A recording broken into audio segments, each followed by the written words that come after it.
So I think I am live. Sweet. All right. So I was asked to show my DIY stash, hopefully to help others who are DIYing, so you guys know what I have in my stash. I'm going to try and make this really quick, but it might be impossible, so I'm going to try anyway. All right. First thing I have in my stash is 100% pure mango butter. Unrefined shea butter is another thing I have in my stash. Hey, Juliet. Hey, Tammy. Oh, I have some people who are on here with me. So cool. All right. Another thing that I have in my stash is another unrefined shea butter. But one of them is yellow shea butter, which was the first one I showed you. And then the other one was regular shea butter. So just for those of you who are on that just joined, was asked to do a show me what's in your DIY stash. So that's what I'm doing right now. I'm just showing everybody what I've got in my stash, and hopefully it will help somebody in their DIY ventures. So I'm going to stick to the butters and oils first. And so the other thing I have is jojoba oil. I have almond oil, sweet almond oil. I use these in my body butters typically, or in my lip balms. I've got another sweet almond oil. I've got different brands. I'm trying brands that I know are organic. I'm looking for organic, unrefined, natural. I'm looking for the purest oils out there. I don't want processed oils or highly processed ingredients, because they use chemicals to process them. So I'm trying to steer clear of overly processed stuff. Now, I do have a bottle of fractionated coconut oil. I've learned that this is highly processed. Essentially, it's coconut oil that they process again to take out the thicker molecules or the heavier molecules in order to make it loose like this, and so it doesn't harden. As a result of that, I think I'm going to steer clear of fractionated coconut oil just for my own purposes. I mean, it's not bad. It's just not for me. In my stash, I've got, as far as oils, I've got, baobab seed oil. Some of you know that I'm currently in an aromatherapy certification program. I'm in that program because it is my preference, while I am educating on essential oils, that I have the appropriate education and knowledge about the chemical constituents and how to use those constituents or essential oils in products that I might make for myself or others. So in that program, I've got to make several blends of things.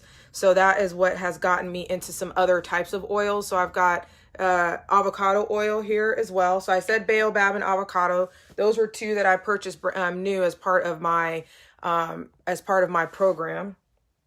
I just wiped the comments away. Sorry. So other oils I have in my stash are palm kernel oil. Again, part of my certification program. I'll be making some recipes with these that are part of my certification program, and I'll be doing videos on them. So you'll see some of the new products that I'm making as a result. I've got combo butter, part of the program. Whew, I've got a lot. Let's see what else oil wise. All right. So for oils, that is it. I'm going to move into, I missed my heavy hitter. This is regular coconut oil. So I showed fractionated before. I get this coconut oil from Global Goods.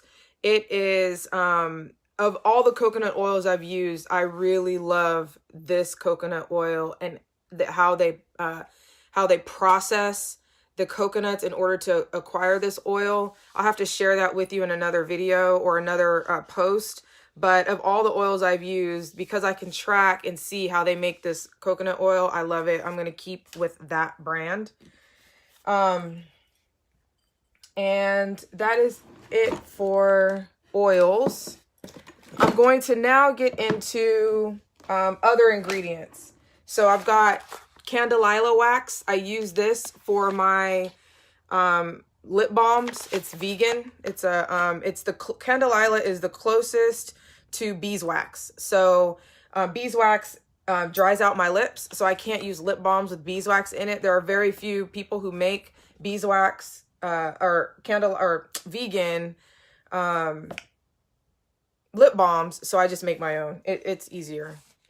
Another ingredient I've got is hardwood activated charcoal. Hardwood, when people call their charcoal organic, they'll say that their coconut is organic, but they get their coconuts from an inorganic source. So I go with hardwood. I've got zinc oxide powder. This is for sunscreen. I haven't used it yet, but, well, I shouldn't say I haven't used it. I've used it, but I haven't used it specifically for sunscreen. I used it to dry out some stuff, which zinc oxide works great for drying out blemishes and stuff. So I have that. I do have witch hazel. This witch hazel is 100%, or has 14% alcohol in it. So when you're using witch hazel in your DIYs, you want to make sure that your percentage of witch hazel is high. 14% alcohol is probably as high as I'll go as far as alcohol content in my witch hazel. I've got Mexican vanilla. My skin responds well to zinc. I don't have any issues with zinc oxide at all. It does fine. It is the non-nano. It's non-nano pharmaceutical grade. I used it for a period of time, and it helped dry out. It was a period of time that I was having some issues with my skin when I was using not using natural products, when I was using more what I thought was natural, so it was more toxic products, and I was having that breakout on my face. The zinc oxide really helped to keep what I was experiencing, I guess, suffocated. It's pretty drying. Yes, you got to get the vanilla. This is clear Mexican vanilla. I get it from the same place as I get. It actually comes in a bigger bottle. This is one of my DIY bottles, so I'll be showing these bottles in a minute as well. But I get this clear Mexican vanilla from Global Goods, the same place I get the coconut oil. I will tell you about clear Mexican vanilla from Global Goods. It is the only one that I found. I've looked, and it's the only one that I found that is just vanilla, and all vanilla has alcohol in it. So it has a slight amount of alcohol in it. Everyone else will have a multitude of other ingredients in there. They also have coloring agents in there because vanilla is clear. Naturally is clear. Any vanilla that is a color is colored by something. This company also makes a brown vanilla, but in their coloring is they use molasses, but not a lot of companies use molasses. I can't believe I started this video without my glasses. So if you see me like looking close, it's because I made a mistake and I can't go anywhere to get them. So I'm just going to keep going. All right. So that is other ingredients. I just, as part of my aromatherapy certification program, I've got some aloe vera.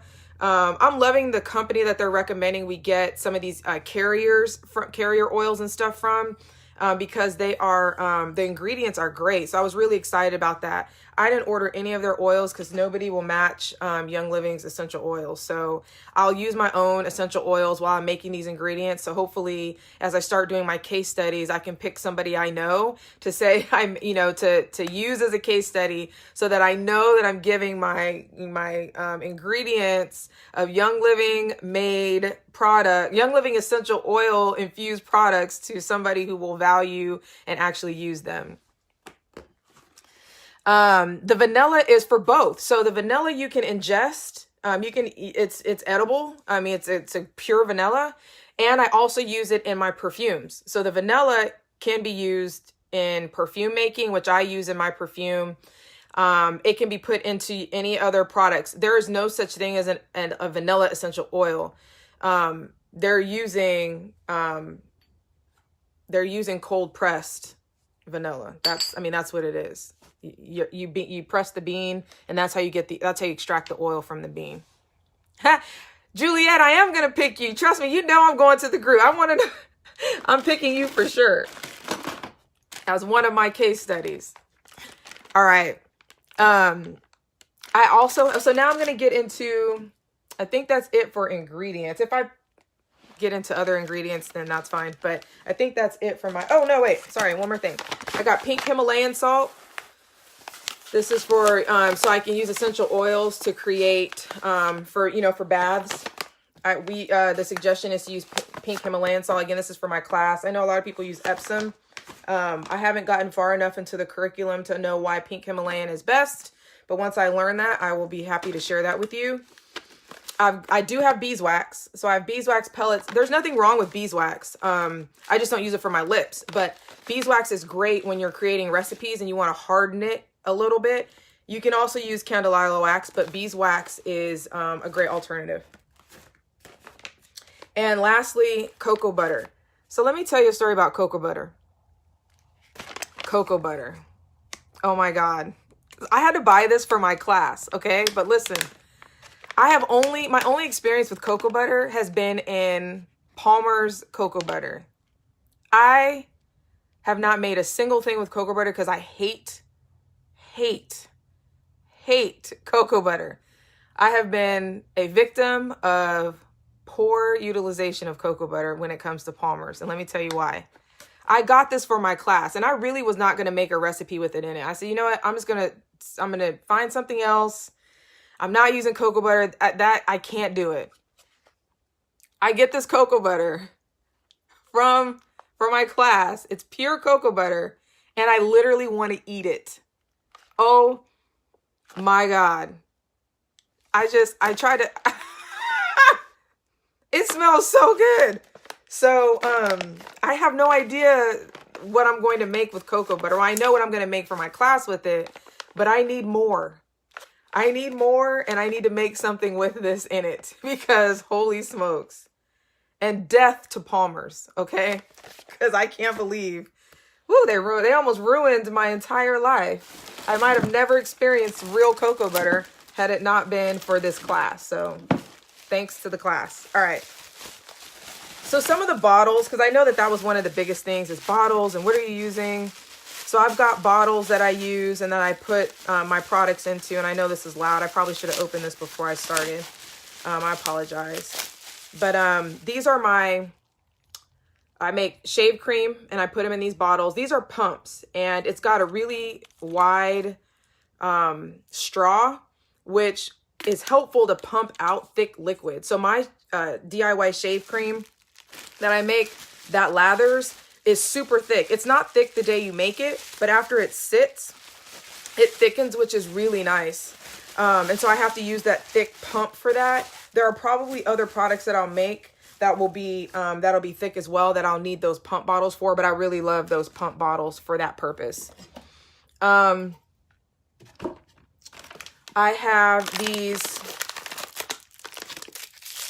funnels that I like to use. I use this in perfume making and I use this when I'm making my, just anything. These are just little funnels and it comes in like a 6-pack. So I have like entirely too many, but these little funnels are really cool because you can, it doesn't have a handle on it. I used to have ones with handles and it would like lean over. So it didn't do very well when I was, making recipes that needed a funnel.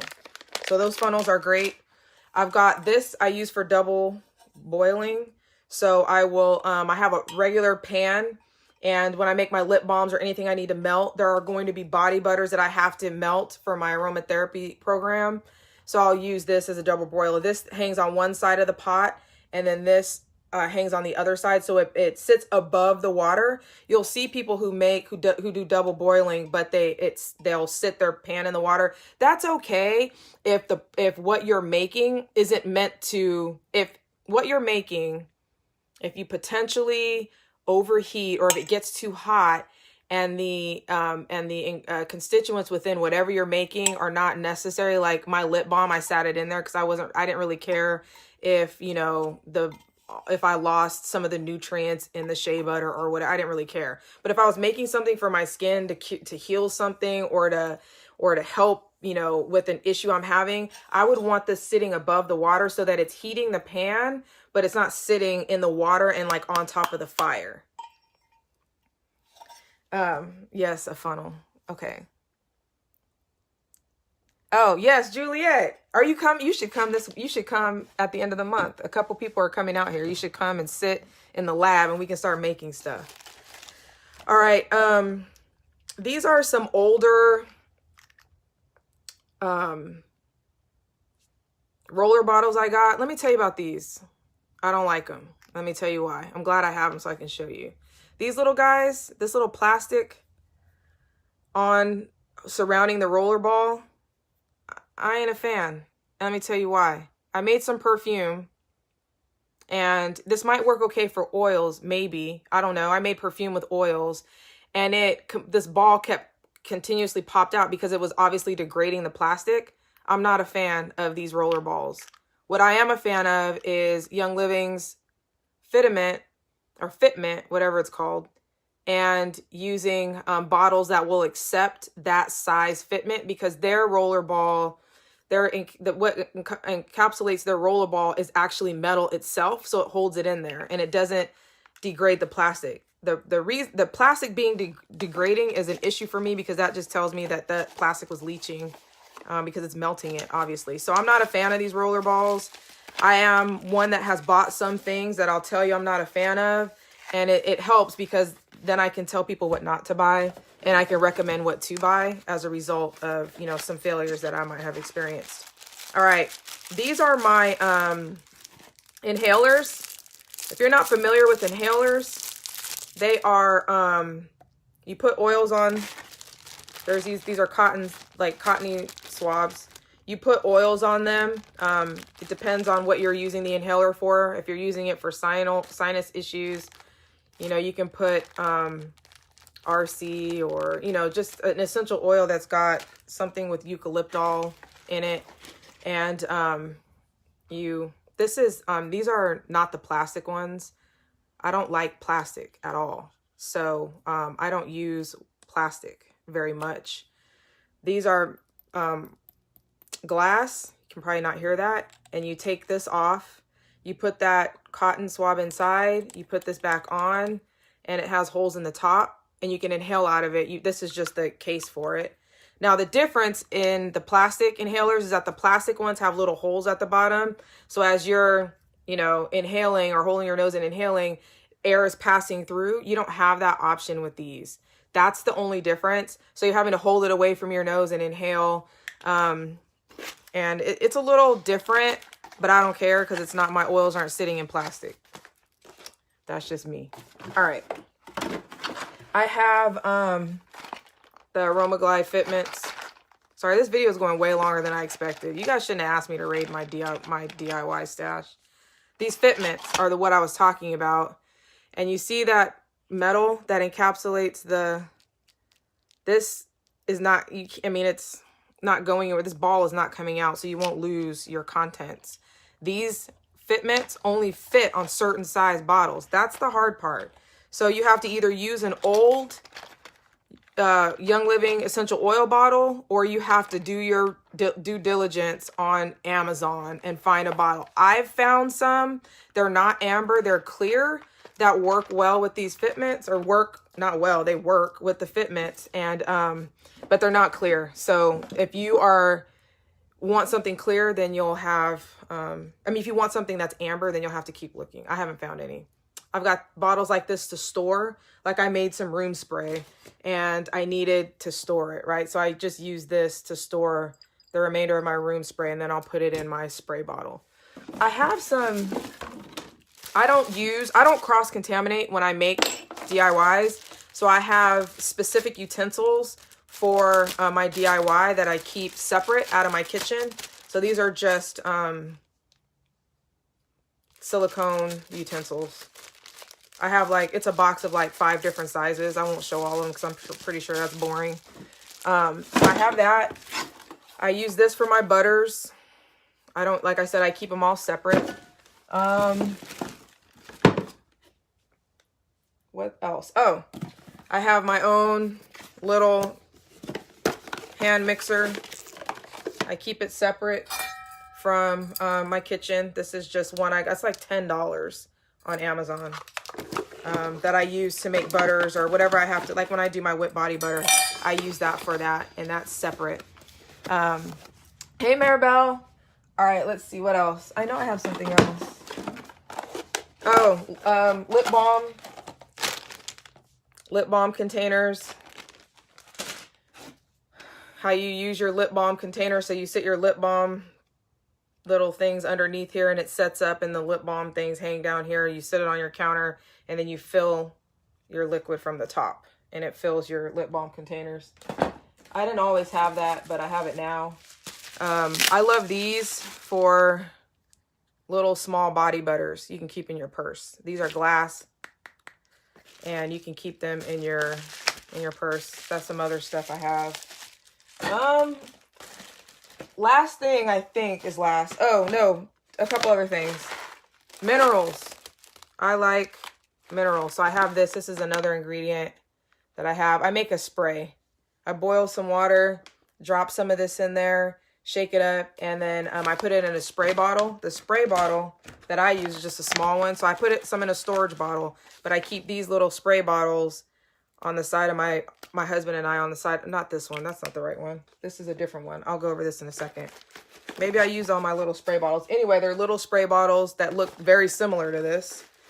And I keep them on the side of my bed and I just spray it like on my thighs or whatever to make sure that I'm getting magnesium. Those are magnesium bath flakes, excuse me. All right, I think I'm getting close to the end. All right, these bottles, which I just showed you, are ones that pump. Like, so they'll just pump one little squirt. So if I'm making a facial serum with my oil, I use red raspberry seed and I use rose hip seed oil. I put frankincense, lavender, and I'm going to add rose. And this little thing, one pump is enough for after I wash my face. That's what I use. One pump. And these bottles squirt out a really nice single small pump because you don't want to use a lot of oil. So I do love those bottles for that purpose. Hold on. Let me open this. Oh, I think this is nothing. Okay. I've got, oil drop, like little glass oil dropper. So when I'm making perfumes, if I want to, like for my vodka, I use these little, like this one has a sticker on it because I used rose for this one. So I know exactly what I use this one for. And they're glass. I like these to get stuff out of bottles. I have these small little perfume spray bottles. These are spray. They're little, I haven't used these yet. I can't vouch for them, but they're cute. And then lastly, I've got glass stir sticks. So when I'm making things, I can stir. I do use my silicone, but these little glass stir sticks are something that I got as part of my aromatherapy program, and they're really cool. I actually like them a lot. And of course, bowls, irrelevant. You guys know I don't cross-contaminate. So anything that I need to make this stuff, I have stuff in my drawer to support it. All right. I think that's it. Are there any questions? I probably have more stuff. I don't know. I've been here long enough, I think. Any questions? I think you guys might have already asked them. None? Jennifer, I pulled out all this stuff. You better like this video. Because now I have to put it all back. All right, you guys. I will talk to you guys soon. Bye.